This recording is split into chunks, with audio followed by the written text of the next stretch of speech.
От смерти не убежать, и это факт. Но вот что тебя реально убивает, и это не старость, а твои же привычки, которые ты годами считаешь мелочью. Ты не умрешь в один день, ты умираешь понемногу. Каждый раз, когда ты выбираешь диван вместо прогулки, каждый раз, когда ты говоришь «отосплюсь на выходных», каждый раз, когда ты глотаешь тревогу, а не решаешь проблему. Сидеть по 8 часов– это не больно, пока не стреляет спина.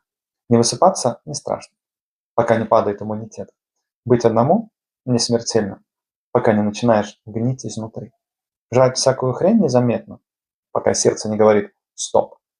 Постоянно нервничать– нормально, пока не ловишь паническую атаку. Мы привыкли думать, что здоровье– это случайность. Нет, это каждый твой выбор. Медленно, день за днем, ты либо продлеваешь себе жизнь, либо сокращаешь. Так что вопрос простой. Ты сегодня выбираешь жить или угасать?